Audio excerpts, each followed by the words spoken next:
Hello, j'espère que tu vas bien. Il est possible que tu sois victime de ce qu'on appelle le vol de toile ou le détournement de destinée. Et ces choses dont je vais te parler, en fait, ce sont des formes d'envoûtement. Ce sont des puissantes formes d'envoûtement parce que le plus souvent, la victime qui subit ça n'est même pas consciente, en fait.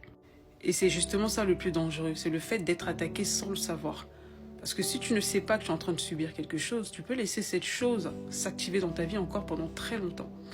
C'est pour ça qu'on a vu des personnes qui ont subi des situations mais vraiment terribles pendant très longtemps. Par exemple, une personne qui n'arrivait vraiment pas même à avoir une certaine somme d'argent.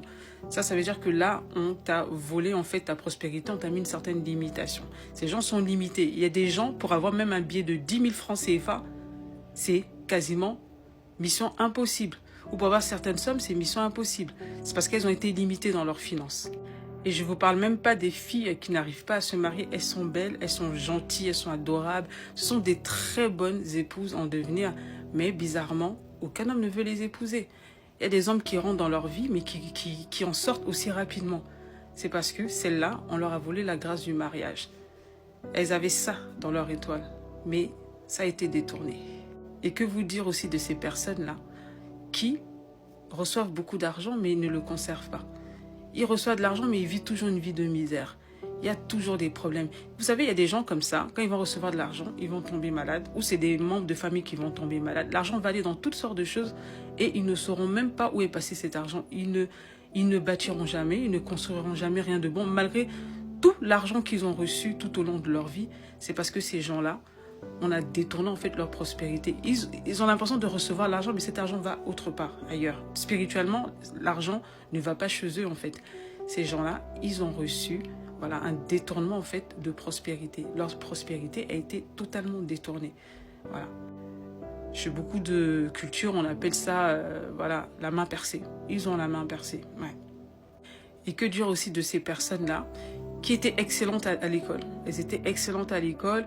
Quand elles étaient plus jeunes, quand les gens les regardaient, ils disaient cette personne, elle va être quelqu'un de grand, on sent que toi, tu vas être ministre, tu vas être ça. Et la personne arrive à l'âge adulte, après les études, et cette personne n'arrive même pas à trouver du travail. Peut-être que tu es concerné. Ça fait longtemps que tu es au chômage, et pourtant, tu es reconnu comme une personne brillante. Et ces gens finissent par se renfermer sur elles-mêmes et s'auto-détruire. Pourquoi? Parce que leur destinée a été bloquée, en fait. Et quand je parle de vol d'étoiles, c'est pas seulement que chez les Africains, c'est même pratiqué chez les marabouts, chez les sorciers. Lorsqu'on vous bloque, par exemple, on vous bloque, c'est pareil. C'est-à-dire qu'on vous dévie de votre destinée. C'est-à-dire que toi, ce que tu aurais dû accomplir, ce que tu aurais dû être, tu ne l'es pas. C'est pour ça que la sorcellerie est vraiment très grave, très punissable. Et quand vous lisez le livre de l'Apocalypse, Dieu donne un avertissement très dur envers les sorciers.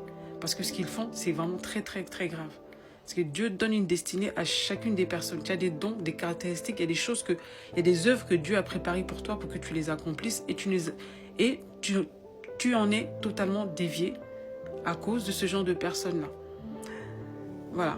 Donc, si tu te reconnais dans les signes que j'ai donnés, s'il y a d'autres signes, tu peux aussi les mettre en commentaire. Voilà. Je te conseille, si tu te reconnais dedans, je te conseille de commencer à prier parce que la délivrance est possible. Le pire, c'est quand les gens ne prient pas, ils se laissent aller, ils pensent que c'est quelque chose de normal et ils décident de l'accepter. N'accepte jamais quelque chose qui ne t'a pas été imposé par Dieu. Si ce n'est pas Dieu qui t'a imposé ça, cette chose peut être enlevée parce que Dieu seul a le dernier mot.